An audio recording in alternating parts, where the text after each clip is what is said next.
estamos acompañándolos con nuestras conversaciones, reflexiones, junto al padre Rodrigo Miranda, que se encuentra, ya no va a decir dónde se encuentra. Muy buenas noches, padre, ¿cómo está? Buenas noches, querido Ricardo. Buenas noches a todos los auditores. Como dice Ricardo, me encuentro en la ciudad eterna. Aquí, bueno, por acá ya es verano, entonces estamos, ahora teníamos unos 30 grados más o menos, así que baja un poquito la temperatura, igual son 30 grados, pero está muy lindo acá durante la noche. Muy bien, muy bien. Bueno, y allá es madrugada, así que ahí haciendo un esfuerzo para poder acompañar. Hemos estado conversando del arte, de distintos puntos de vista, ¿no es cierto?, de análisis de lo que es el arte posmoderno, de lo que es el arte moderno, de lo que es el arte clásico, el que nosotros creemos es el verdadero arte y que de alguna manera no es por gusto, ¿ah? Es simplemente porque creemos que es la herramienta fundamental para poder soportar y resistir el embate de la deconstrucción y todos los males que la mayoría de la gente ve, ¿no es cierto? La destrucción, el nihilismo, la, la falta de ética, de moral, la búsqueda del placer superfluo, eh, eh, casi animalesco, la falta de procurar elevar la dignidad del ser humano, todas las cosas que vemos, ¿no es cierto?, en distintos programas, y con razón, la gente se queja, ¿no?, porque todo eso se termina, ¿no es cierto?, produciendo en hechos, se termina concretando en eventos como cambios de leyes. En este caso en Chile estamos con una cosa que se llama la Asamblea Constituyente, donde hay una propuesta constitucional para cambiar toda esta mirada que no es superficial, es una mirada cosmológica completa y que, ¿no es cierto?, da cuenta de esta deformación, esta ausencia de bien, esta ausencia de belleza, esta ausencia de verdad. Entonces, cuando nosotros hablamos del arte, y que para nosotros es muy importante volver al arte clásico, a los principios fundamentales del arte, no es por una cosa de gusto, no es que, mira, a mí me gusta más, no es una forma más de tantas formas que hay, es porque estamos convencidos, seguros, y por eso estamos haciendo lo que estamos haciendo, de que solo retomando un arte que tenga estos fundamentos bien, bien colocados, bien plantados, podemos, ¿no es cierto?, también empezar a ejercer una transformación a nivel social, a nivel masivo, a nivel de psicología incluso, ¿no? Porque el verdadero arte es aquel que puede brindar eh, un acercamiento a una conexión profunda con la belleza, con la verdad, con la bondad, eh, desde una mirada filosófica. Y claro, y si usted es religioso, desde una mirada religiosa, una conexión directa hacia el camino correcto de acercarse a Dios. Entonces, el verdadero arte del que nosotros hemos estado hablando no es, eh, no es simplemente un gusto, no es una preferencia, no es que uno diga, mira, a mí me gustan las cosas bien hechas, bonitas, bellas, proporcionadas, armónicas, con un contenido profundo, y otra persona diga, no, a mí me gusta el desorden, el caos, la nada, el vacío, cualquier cosa rara. No, aquí lo que estamos intentando hacer es un elemento muy, muy sustancial de lo que debiera ser la batalla cultural, que, bueno, como vemos generalmente en otros programas, no en este, no en nuestra querida radio TPC, la radio libertaria, en la Voz de América, sino que en otros, donde siempre va quedando afuera, al margen, todo el tema del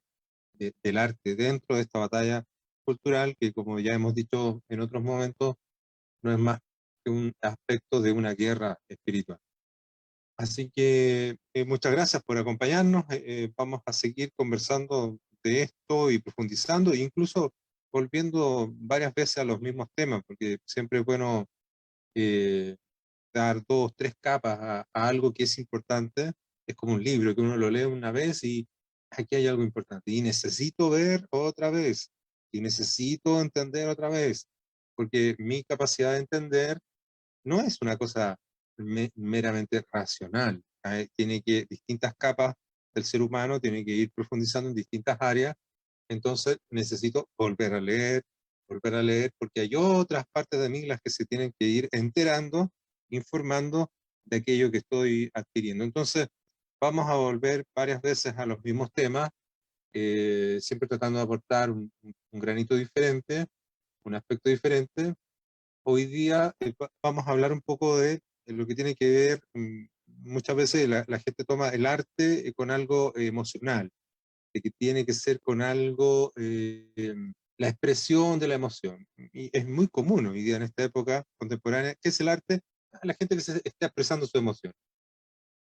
Eso está bien, eso está mal, es la manera correcta, es la mejor manera, es lo único, o es algo secundario y otra cosa debe anteponerse a eso. Eso es lo que vamos a hablar hoy día, ¿no, padre?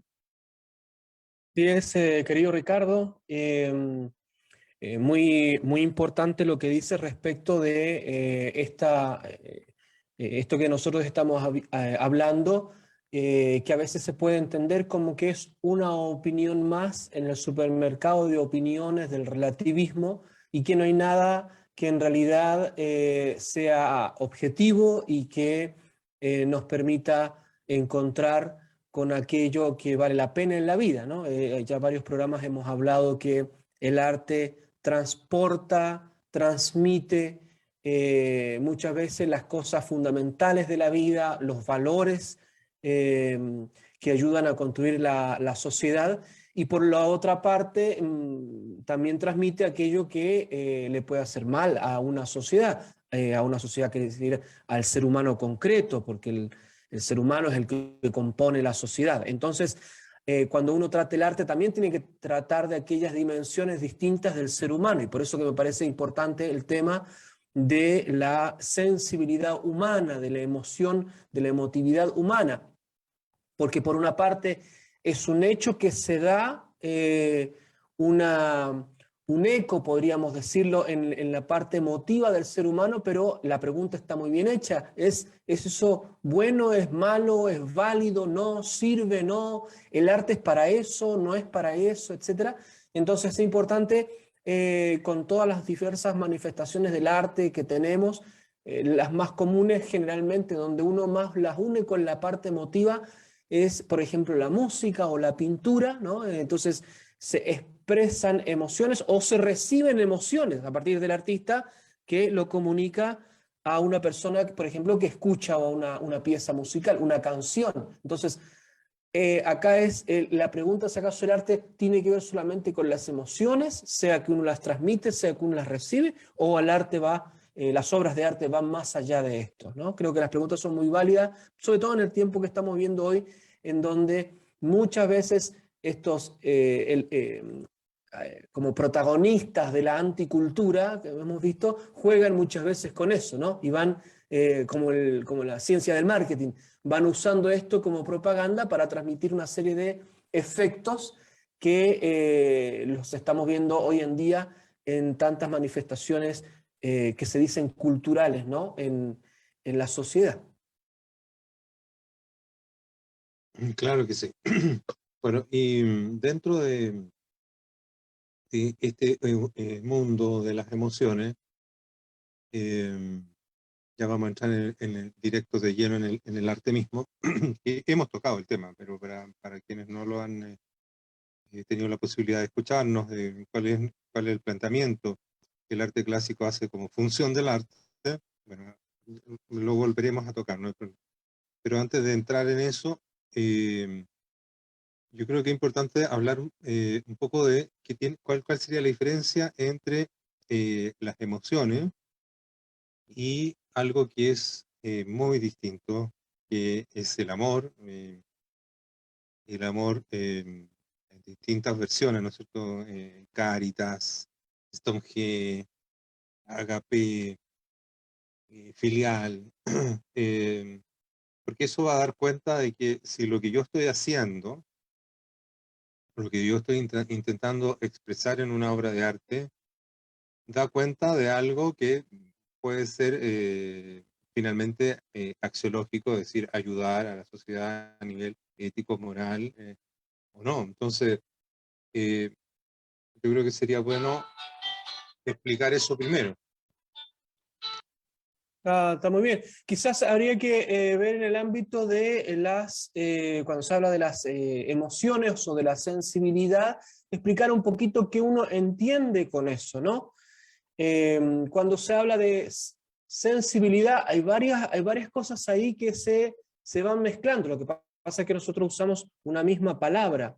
Por una parte, la sensibilidad es la que recibe los estímulos desde afuera, y por otra parte, la sensibilidad también se entiende como algo que produce algo, ¿no? Que reacciona frente a algo.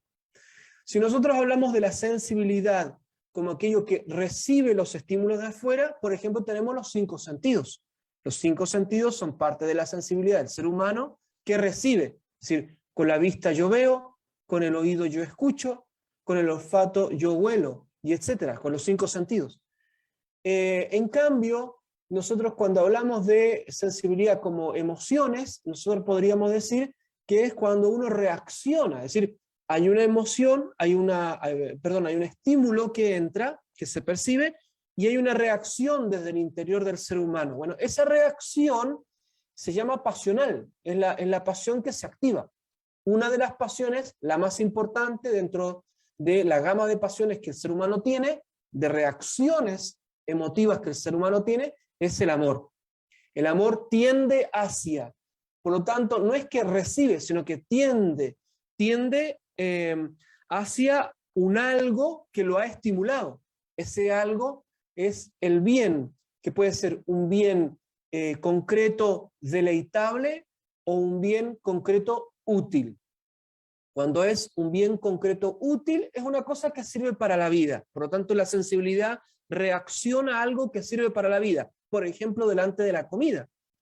La persona, viendo un estímulo, que es un lindo plato de comida, reacciona y tiende a la posesión, o en este caso el comer, ese plato de comida. Es un bien concreto útil para su vida, obviamente.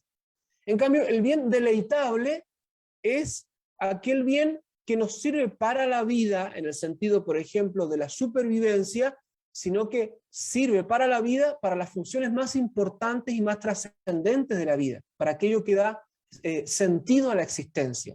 Y por lo tanto ya no es útil como uno pudiera calcular la utilidad de un producto, ¿no? Si me sirve para esto, me sirve para esto otro, como, no sé, como la comida decimos, pero también podríamos decir como otras cosas, que si yo, los electrodomésticos sirven para la vida del ser humano, para facilitarle una serie de actividades. Bueno, el arte no tiene que ver con eso. El arte tiene que ver con lo deleitable, aquello que causa gozo, pero es un gozo interior, profundo, anímico, decimos.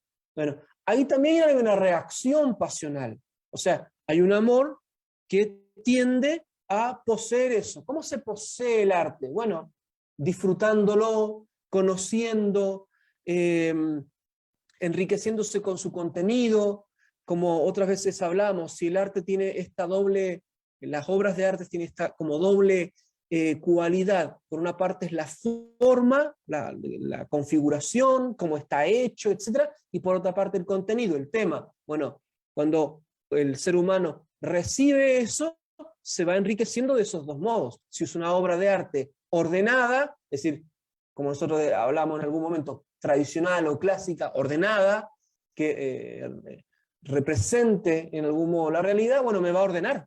Entonces mi reacción ya no va a ser instintiva, pasional, como estoy comiéndome un pedazo de carne.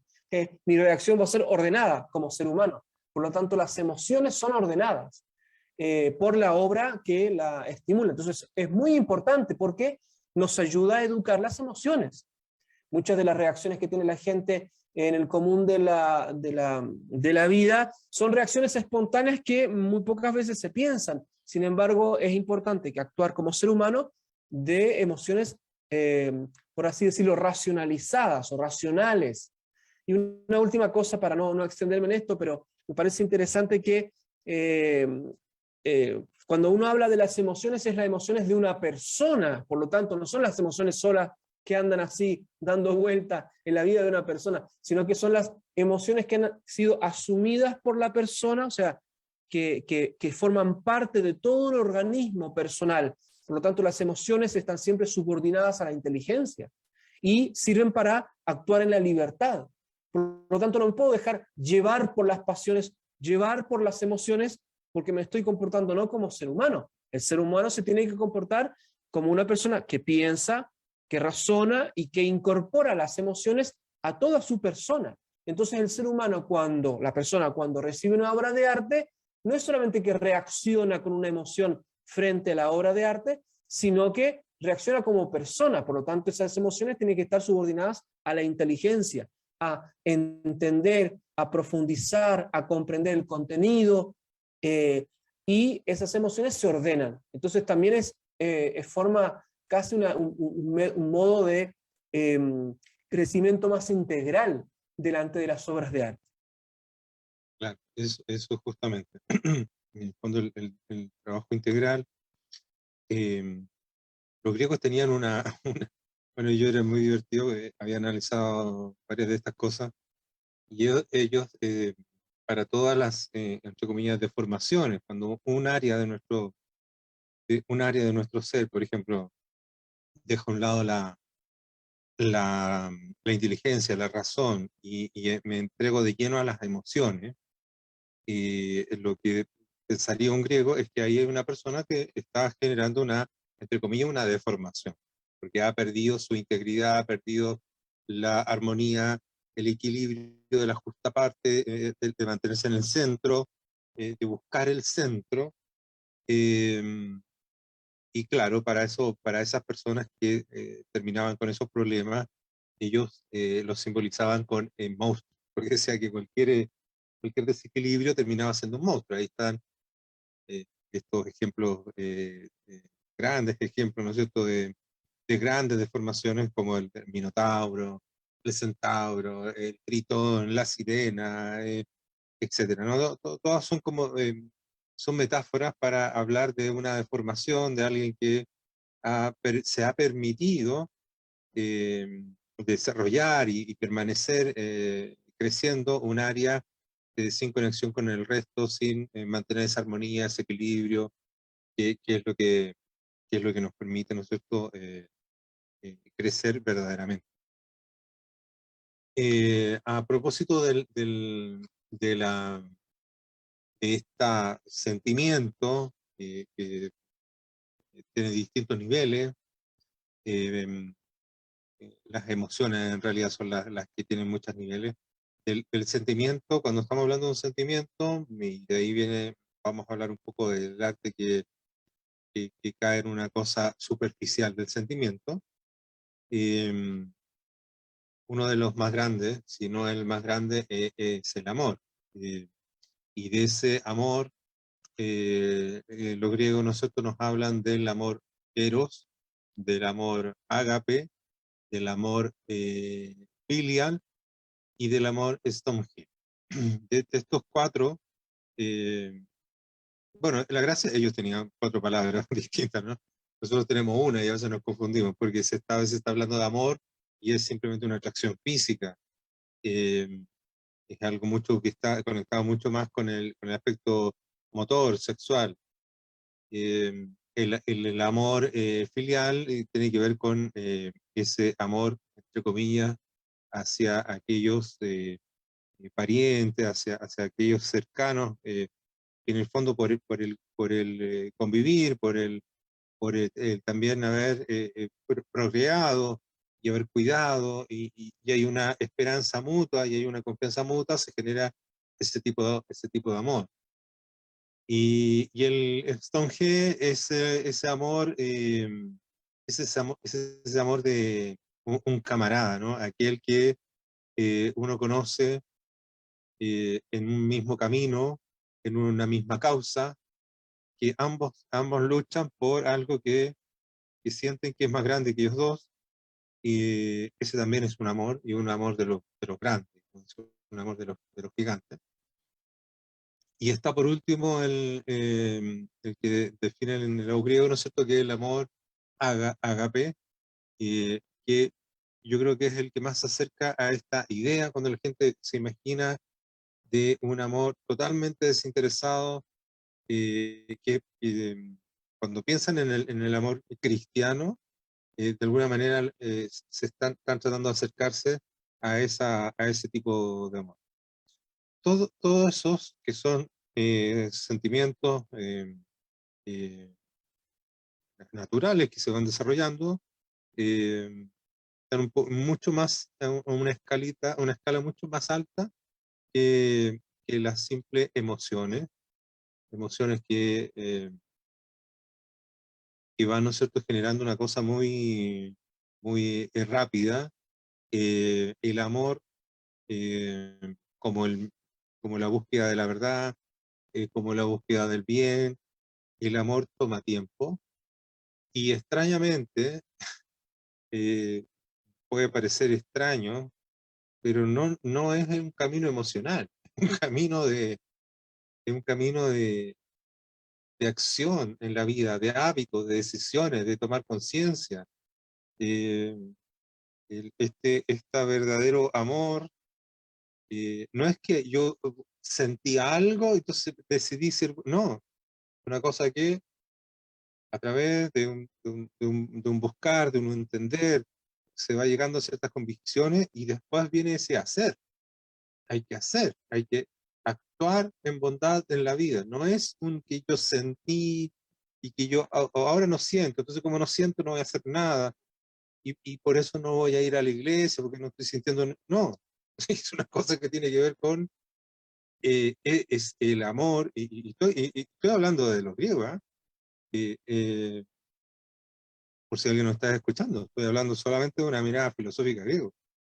Desde ese ángulo, el amor es un hacer con convicción que se hace todos los días, se busca, se trabaja, se permanece, es un esfuerzo que se requiere, no es una cosa que me vino, entonces ahora estoy lleno de una emoción y hoy día voy a intentar ser algo y si mañana tengo otra emoción voy a hacer otra.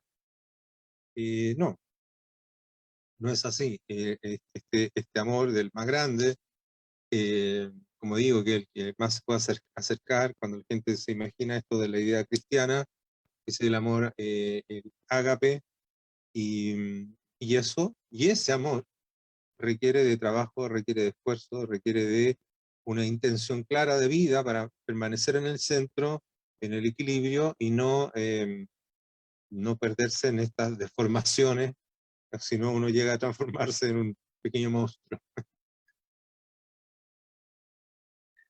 Quizás habría que distinguir entonces entre, por una parte, lo positivo de las emociones y la sensibilidad. Cuando estamos hablando de esto es para tratar de dar un poquito más de luz precisamente respecto de, por una parte, cómo se tiene que educar las emociones, las pasiones y aquellos objetos que le hacen bien al ser humano y que lo tienen que ayudar en esto, en este propósito. Entonces, no es que uno cuando habla de las emociones solamente, por así decirlo, como si fueran así desencarnadas, ¿no? Como si fueran grandes tópicos así sin tener algo que ver con la vida cotidiana, ni tampoco es como que uno estuviera despreciando las emociones, ¿no? Absolutamente, porque el ser humano por naturaleza percibe y por naturaleza produce un efecto emotivo, ¿no? Como decíamos recién, el amor, y como decías muy bien, este amor grande con mayúscula, ¿no? Que es activo precisamente porque es una afectividad humana activa, no es mera recepción. Muchas veces el problema es que se confunde la recepción con aquello que va enriqueciendo al ser humano y que es necesario ir purificando y ordenando y educando, etcétera, ¿no? Entonces, en materias de arte en particular, pero en la vida en general, uno tiene que ser consciente de que tiene una afectividad que reacciona a los estímulos, pero es una afectividad que no es solamente receptiva, pasiva, sino que es activa, y esa actividad hay que conducirla, canalizarla, guiarla para las cosas que hacen bien, así axiológicamente, en todo el sentido de la palabra, en ese crecimiento integral, sea para uno, sea para otros. Entonces, en ese sentido, la palabra ágape, ¿no?, de los griegos, este amor de los griegos es ese amor de donación, ¿no?, de ofrenda de sí mismo, que la primera condición de esa ofrenda es que nadie puede dar aquello que no posee, en este caso la propia vida. La comunicación de la propia vida se tiene que dar en la medida que uno se posee. ¿Y cómo se posee? Se posee virtuosamente. Por lo tanto, las emociones van de las manos con las virtudes. Las virtudes son aquellos hábitos positivos permanentes que me permiten trabajar en la línea del bien, de la verdad y de la belleza. Entonces, una vez que yo trato de educarme en las virtudes también van como arrastrando a las emociones para que vayan ayudándola en la línea del bien y vayan construyendo una vida íntegra. Todo eso bajo la luz de la razón, de la inteligencia. No es una inteligencia fría, calculadora, matemática, científica de laboratorio, no. Es la inteligencia que se va enriqueciendo también con los valores que le van dando los otros sentidos, las otras emociones, en este caso que estamos hablando. Y eso me parece que es interesante verlo siempre en su unidad. Por eso hablaba recién de que es la persona al final la que recibe la obra de arte, no es solamente una pasión, ¿no?, el amor así como separado de todo, no, es el amor dentro de una persona.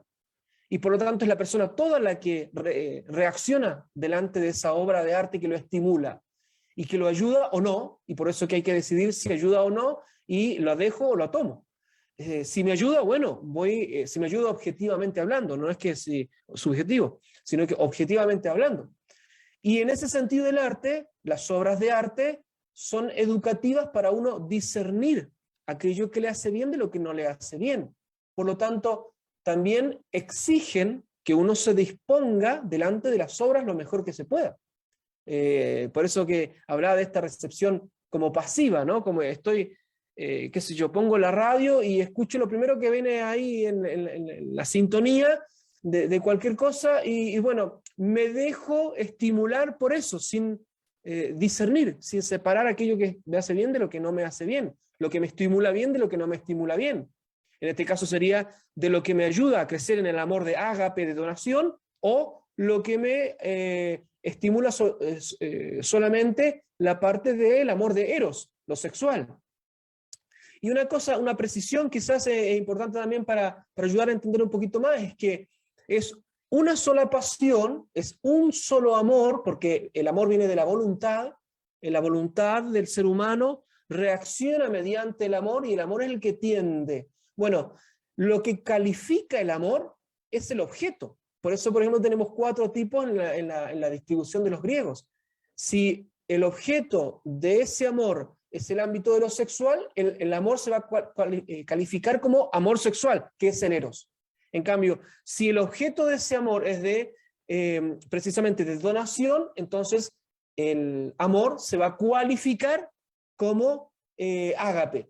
Entonces, pongamos que la obra de arte sea una de las grandes obras de arte de todos los tiempos, que tiene un contenido real, verdadero, objetivo, profundo, etc. Y tiene además formas que son bellas, armoniosas, etc. Bueno, ese objeto es el que va a calificar el amor que la persona va a experimentar.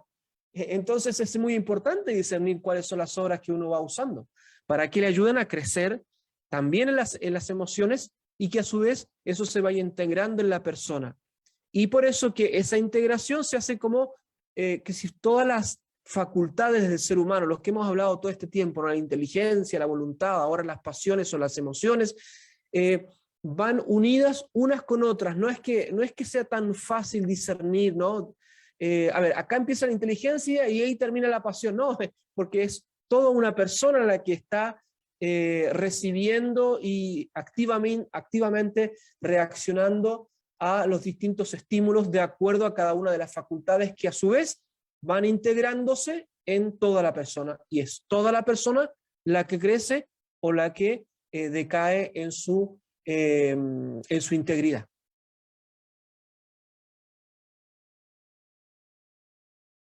Exacto. Entonces, em, bueno, ahí empiezan a surgir las preguntas que yo me estoy tratando de poner en la mente de las personas.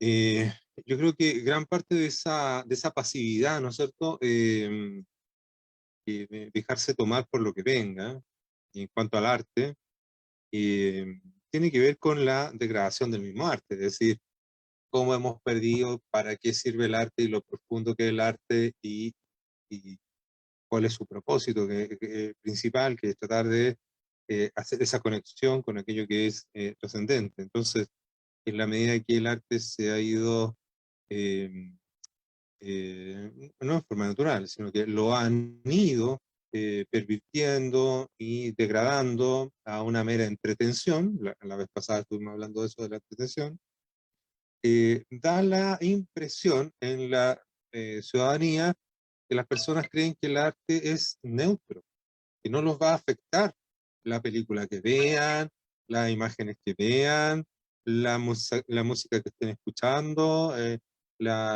video que estén mirando, la radio puesta, o lo que ve el hijo, etcétera. Da la impresión de que las personas han bajado la guardia y han pensado que el arte en sí mismo es inocuo, no hace nada, no hace nada, simplemente está ahí, puede entretener, puede hacer un poco de bulla, puede hacer un poco de compañía, puede hacerme reír, puede darme una cierta emoción para jugar a que estoy vivo, ¿no? Porque en el fondo es un estímulo vacío, de pasar de una emoción a otra, eh, pero sigo teniendo la sensación de que creo que el arte es neutro, que el arte no hace nada. Y yo creo que ahí hay un error, porque como se pierde el sentido del arte, se cae en esta en este otro problema, asumir de que el arte no hace nada. Como no hace nada, entonces me da lo mismo lo que esté tocando, lo que esté sonando, lo que se esté mostrando. O sea, los dos sentidos superiores, la vista y el oído. Y yo creo que por eso es que las personas caen con tanta facilidad en arte, cuyo objetivo muchas veces está claramente diseñado para pervertir, para denostar, para envilecer, y, y otros que por ignorancia van por el mismo camino, solo que- que no saben lo que están haciendo, pero están haciendo lo mismo. Eh, entonces, recuperando un poco la idea de si el arte trabaja con las emociones, por cierto, trabaja con gran parte de lo que está haciendo, va en una dirección que va a tocar las emociones del espectador, eh, gran parte de lo que hace. Porque el arte no es un libro, para eso leemos, ¿no? Cuando es arte es porque ya es poesía, porque ya es metáfora, porque está hablando de una manera diferente, de una manera que no solo apela a la razón, no solo apela a la razón, no estoy dejando la razón afuera, sino que no solo apela a la razón, sino que además se conecta con una emoción y con algo más, con algo que es indescriptible, con algo que es incógnito, que mantiene una pregunta, pero que al mismo tiempo esboza un camino, y nos permite, ¿no es cierto?, sentir, sentir más que una emoción, un sentimiento profundo o grande hacia algo que tampoco lo entiendo, pero no importa, siento que va en un buen camino. Entonces, el arte tiene esa función, sí, pero en este mundo ya deconstruido, donde ha sido degradado, donde el arte pasa a ser muchas veces, ¿no es cierto?, una mera entretención, un negocio, bueno, ya hemos hablado también de la parte política, como un panfleto, ¿no es cierto? Pero en ese sentido, ese arte, eh, dentro de esta degradación, también se ha vestido con el ropaje de que el arte tiene que ser una mera expresión de lo que siente. ¿De lo que siente quién? El artista. ¿Y qué es lo que siente el artista? Nadie sabe si al final está usando un lenguaje que entiende el mismo, que él explica y que no sé si lo que él está sintiendo me va a servir a mí para ser mejor persona o no. Eh, entonces se produce un problema extraño en que dentro de estas categorías, subcategorías en que el arte ha ido cayendo, una de ellas tiene que ver con el arte eh, cuyo centro en lo que se apoya es la simple emoción, muy superficial, sin mayor fundamento y sin mayor luz hacia un camino.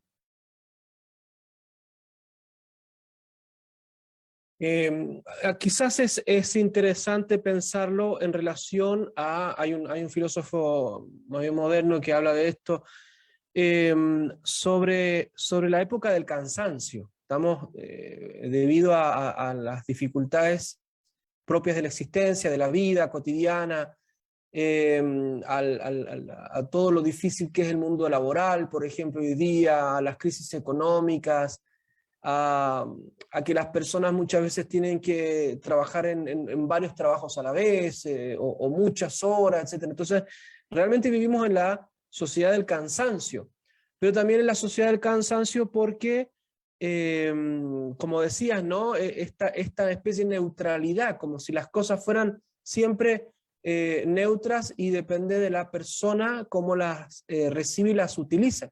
Mucho tiene que ver con que los que trabajan para esta cultura de la muerte, como hemos descrito algunas veces, transfieren la responsabilidad a las personas y no debería ser así. O sea, cada uno haciendo su obra debería asumir su responsabilidad para hacer el bien o definitivamente declarar que está haciendo mal. Cuando, por ejemplo, se usa el arte para la estimulación emotiva, que es tan normal hoy día, por ejemplo, en cuestiones de campañas políticas, ¿no? Se usa la emotividad para convencer a la gente. Si uno así escarba un poquito más sobre esas obras, no tienen contenido, o sea, les falta todo el aparato de instrucción intelectual que ayuda a las personas.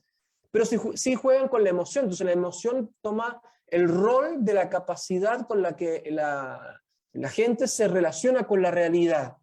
Entonces, claro, eso va agotando mucho más, porque las pasiones también van agotando al ser humano. Las pasiones, las emociones, como son facultades de tendencia, lo van haciendo salir siempre buscando más, y las pasiones son insaciables. ¿Por qué son insaciables? Porque se encuentran incorporadas en una persona que tiene una parte espiritual, un alma, que es que no está limitada a las cuestiones corporales, y entonces siempre aspira a más, y por lo tanto las pasiones siempre aspiran a más, y entonces como el marketing muchas veces sabe esto, le va a dar más de lo que las pasiones quieren. Por otra parte, hay que considerar que estas obras que no son neutras exigen de la persona, como decías, estar siempre en alerta, en vigilancia. ¿Por qué? Porque son los medios con los que se entra al corazón de las personas y con ello al corazón de toda una sociedad. La primera sociedad, a la familia. La segunda sociedad es la más extensa. Cualquiera sea el tipo de familia que uno tiene, los suyos, digamos, los parientes, como decía recién, en el amor filial. Bueno, y eso significa que exigirse. El arte siempre es exigente de muchos modos. Si yo quiero estar más atento, ser más crítico con las obras que van a vivir en mi casa, entonces tengo que exigirles que me den aquello que le hace bien a los míos. Entonces tengo que ver cuál es el contenido. No puedo solamente encender la radio y que entren toda la cantidad. Muchas veces la música moderna habla de cosas bajas, disfraza el amor con mera carnalidad, etc. Entonces se pierde toda esa otra parte que hace trascender al ser humano, ¿no? Eso noble, eso valioso para la vida. Entonces la obra de arte siempre es exigente, exige de la persona que esté vigilante, que entonces esté atenta al contenido, que esté también atenta a la forma como se le presentan las cosas, Este también atenta a que no puede perder tiempo en las cosas que son para perder el tiempo. Entonces tiene que ser exigente en ese sentido, tiene que solamente darle el tiempo valioso que tienen las personas en esta sociedad del cansancio a aquellas cosas que valen la pena. Y por último, la cultura de hoy, así este arte contemporáneo, como ya hemos hablado, ideológico, en ese sentido ideológico, sabe muy bien esto y sabe bien que hablan, como decía un papa en la Iglesia Católica, le decía a los artistas, ¿no? Que ustedes se han separado de la sociedad porque hablan un lenguaje de Babel, donde nadie entiende. Entonces, claro, se lavan las manos porque lanza la obra y dejan la responsabilidad del receptor interpretarla como ellos quieran. Y eso es muy peligroso. ¿Por qué? Porque hay obras que definitivamente son perjudiciales. Entonces, si es responsabilidad del receptor, claro, es como si él fuera el único que se tuviera que exigir. Y no, el artista también se tiene que exigir. Se tiene que exigir, primero, de hacer bien su oficio. Es un trabajo el arte, en cualquiera de las disciplinas. Y eso significa que se tiene que exigir para hacer bien las cosas, para dar buen contenido, para hacerle bien a las personas que lo van a recibir. Entonces, no es solamente de entretención, no es de gestión política, no es de pasividad la del artista, sino que tiene que confeccionar bien sus obras. Y para eso, el artista primero es el que se tiene que educar. Tiene que educar, precisamente como hablábamos, las emociones, la sensibilidad, las pasiones, la inteligencia, etcétera, todo lo que es la persona. Y ponerse en colaboración con aquello que la misma sociedad ha identificado que son las obras de valor, no lo que ha identificado el mercado, que siempre le interesa lo emotivo para producir el efecto comercial, sino que aquello que la tradición de las sociedades y de las culturas ha visto que es de las cosas más valiosas, como hemos mencionado en otras ocasiones, las grandes obras de arte, aquellas que realmente hacen bien, aquellas que no están movidas por cuestiones meramente ideológicas. Bueno, y todo eso exige del artista en primer lugar y exige del receptor en segundo lugar, para construir juntos, ¿no? Para colaborar juntos, hacerles bien a cada una de las personas y que las obras nos ayuden a caminar bien al último fin de nuestra existencia, que es, al menos en la medida humana, experimentar la felicidad que se pueda en este mundo para proyectarnos a una felicidad mayor en la vida eterna, ¿no? En trascender de este mundo. No estamos hechos para la materia, ni para quedarnos acá, ni que nos transformamos en polvo que se lleva el viento, no, no. Estamos hechos para la eternidad y por lo tanto ya podemos ir disfrutando limitadamente, porque la vida es así, limitada, pero ya podemos ir disfrutando para cultivar ese bienestar íntimo pleno, ese gozo íntimo pleno hasta la vida eterna. Entonces hay que exigirse con las obras de arte, sí, a pesar de que estamos en la sociedad del cansancio, quizás hay que cansarse un poquito en ser vigilantes delante de lo que va entrando en nuestros hogares y va entrando también en nuestra vida. Sí, muy bien. En relación volviendo al tema del arte que va cayendo, que se va degradando, y tomando la idea que recién acaba de mencionar, eh, se ha vendido mucho en la sociedad, ¿no es cierto?, la idea de que el artista es una especie de genio loco, que lo único que importa es que vaya a expresar lo que se le viene en gana. Porque lo que se le viene en gana, seguramente, ahí hay todo un voto de fe, ¿no es cierto? Una fe totalmente ciega y irracional. Seguramente lo que está diciendo este loco tiene algún valor. Entonces, dejémoslo, que este loquito exprese todas las emociones que tiene, porque en una de esas son buenas y valen la pena. Supongo que esa es la reflexión que ellos hacen. Estoy tratando de imaginar qué es lo que pasa por su cabeza, pero sí se puede constatar que está instalado en la idea, ¿no es cierto?, de la sociedad, se transmite en la universidad, se transmite en los colegios, de que el arte es la expresión de las emociones y que el artista es un poco loco porque vive como un ser deforme, inmerso en el mundo de las emociones, que se ha desconectado de la realidad, se ha desconectado de sí mismo, se ha desconectado de sus pares y se ha desconectado de todos. O sea, ahora, un ser así de deforme, que ha tenido un desarrollo unicerebral, por así decirlo, es muy difícil que algo bueno salga de ahí. Lo más probable que lo que vaya a salir de ahí, como obra artística, de lo que sea, digamos, de la disciplina que sea, vaya a tener una carga de algo realmente malo, de algo que nos va a hacer mal a todos. Pero bueno, la sociedad ha estado haciendo esto, vendiendo esta idea, la ha ido difundiendo a través de películas, documentales, y mientras más loco el artista, pareciera que fuera más digno de hacerle un documental y una difusión expresa, eh, porque ¿por qué? Porque él está contando sus emociones. Nadie se pregunta si esas emociones son buenas o no, si nos hacen bien o no, si están en un correcto rigor trascendente o no.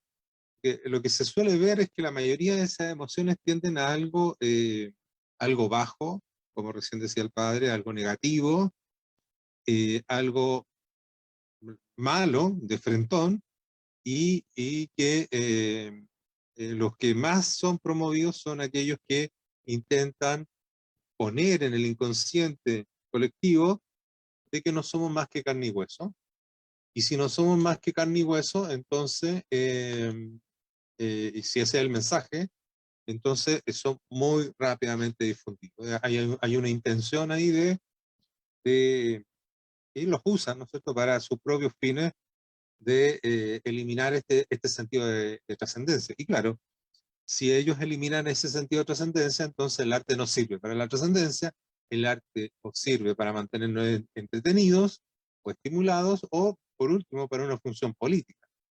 Pero este arte, este supuesto arte que algunos le llaman el arte por el arte, que se sustenta en las emociones de estos personajes extraños, eh, eso es nuevo, tal vez la gente no sabe, ¿eh? Es tanta la, la difusión de esta idea, que se imaginan que todos los artistas, incluyendo los artistas del pasado, eran locos, eran bohemios, eran degenerados, eran con alguna perversión extraña, eh, y me he topado con la idea de que la gente ya lo cree que todos los artistas son así y tienen que ser así, porque claro, son seres deformes que viven conectados en un estado emocional permanente.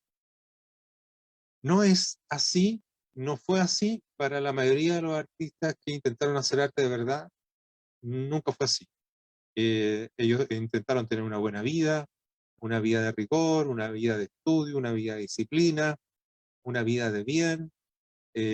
Hay todo el ejemplo de la historia, de la gran historia del arte occidental, está lleno de eso.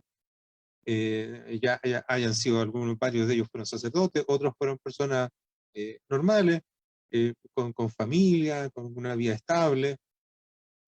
Toda esta cosa del artista loco, el que está entregado a su emoción, surge solo después de lo que hablamos la vez pasada, de esta matanza de los grandes artistas, de la mirada artística cultural, después de la Revolución Francesa y la instauración de las ideas, ¿no es cierto?, modernas y posmodernas.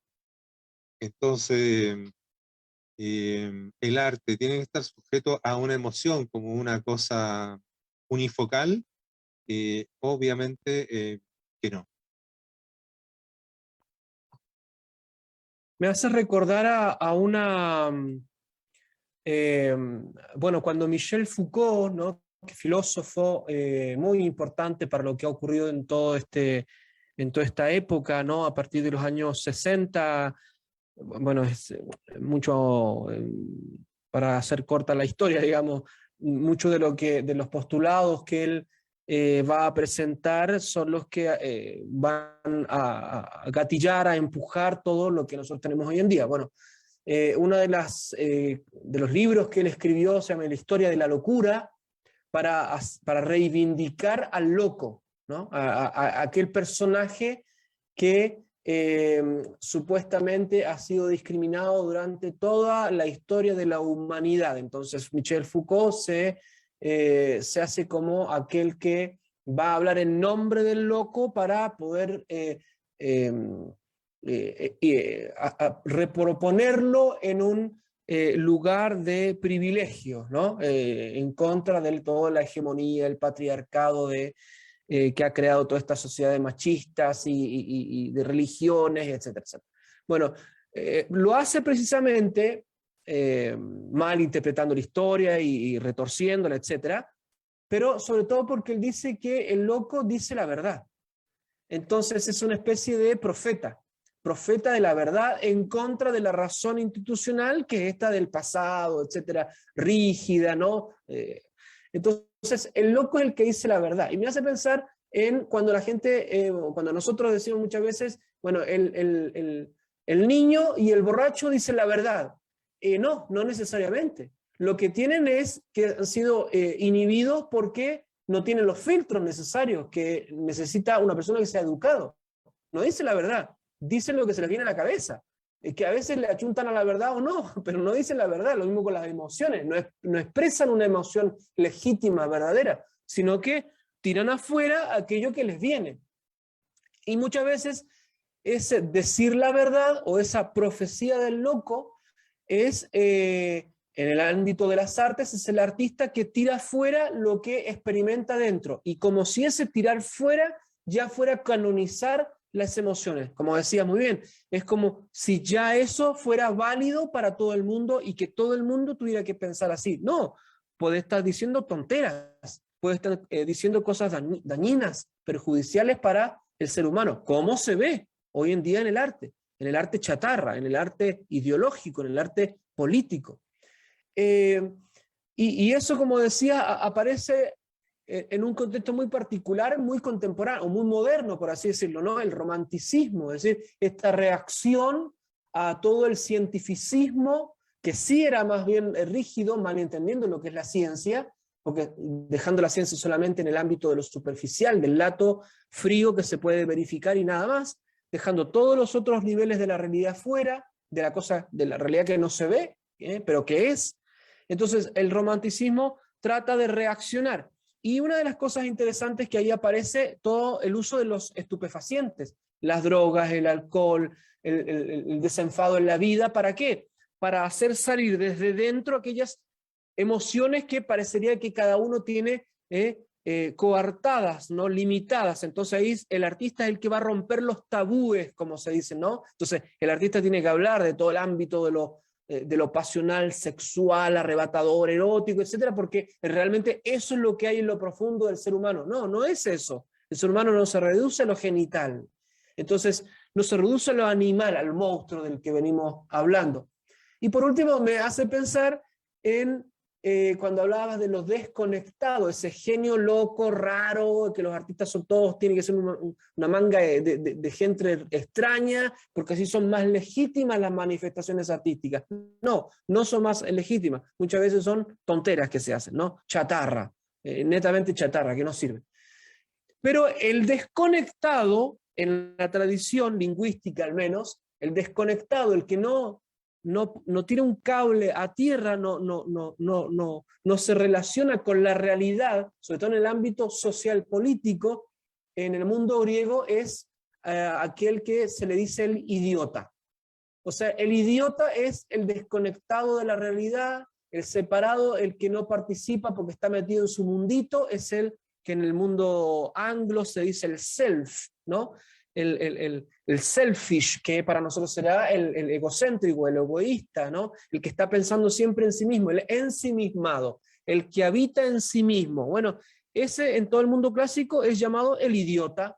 Entonces, el artista se transforma en un genio idiota que hace idioteces, que hace cosas extrañas, ¿no? Que solamente efectos que no sirven para nada para la sociedad, ¿no? El artista no ha sido así. Y si uno lee las biografías, si uno estudia a los grandes artistas de cualquiera de las disciplinas, los más exigentes, es muy lejos esa figura tan extraña del artista con lo que eran en la realidad, ¿no? Cuando uno piensa, por ejemplo, hoy día las figuras tan importantes y tan desalmadas, ¿no? Cuando se habla de los grandes del Renacimiento, por ejemplo, Miguel Ángel, Leonardo, Rafael, o del Barroco, el Caravaggio, se habla de todos artistas raros, ¿no? Con mujeriegos o con comportamientos afectivos o emotivos o sexuales extraños. Es toda una recreación nueva para decirnos que los artistas hacen eso y que sus obras tienen que ser eso. Y eso es el arte, ¿no? Es una afirmación, una legitimación de lo que es el arte. No es eso el arte. La mayoría de las personas que trabajan en el mundo del arte haciendo buen arte es gente sacrificada, que tiene que trabajar bien para producir grandes obras con buen contenido, para que le haga bien a las personas en los distintos niveles que los que pueda tocar la obra de arte. Entonces, reivindicar la verdadera figura del artista es ese artista que trabaja por aquellos valores de los que hemos hablado, por aquellos trascendentales de la verdad, la belleza y la bondad que nos sirven a todos. Exacto, exacto, muy bien. Muy buena conversación hoy día, padre. Hemos llegado al término de ella. Vamos a cerrar el programa. Darle gracias a la radio TPC, la Radio Libertaria, La Voz de América. Muchas gracias por permitirnos acompañarles en estas conversaciones de sábado por la noche. Unas palabras para el cierre. Y con mucho gusto. Bueno, como repetíamos, ¿no? El arte es exigente y exige de nosotros estar alerta, a la vigilancia. ¿Por qué? Porque es lo que entra y configura nuestras vidas, la vida de nuestros seres queridos, la vida de nuestra sociedad. Entonces hay que ser exigente con eso. Y a pesar de la sociedad del cansancio, bueno, es necesario porque nos hace bien. Y por otra parte, bueno, para todos los que nos escuchan y que nos siguen y en la radio, bueno, tratar de comunicar estos contenidos porque así les hace bien a más gente. Entonces, seguir viendo y escuchando la radio, seguir comentando, pasando el dato, ¿no? Para poder enriquecer todos estos contenidos y que le hagan bien a tantas personas, porque el arte tiene la función de hacer bien integralmente a las personas, darnos compañía en el camino para alcanzar la felicidad posible en esta vida y la felicidad última en el cielo. Así que a buscar las cosas que valen la pena. Muy bien, muchas gracias, padre. Ok, estamos cerrando. Muy buenas noches a todos. Buenas noches, buenas noches. Buenas noches, Dios los bendiga mucho.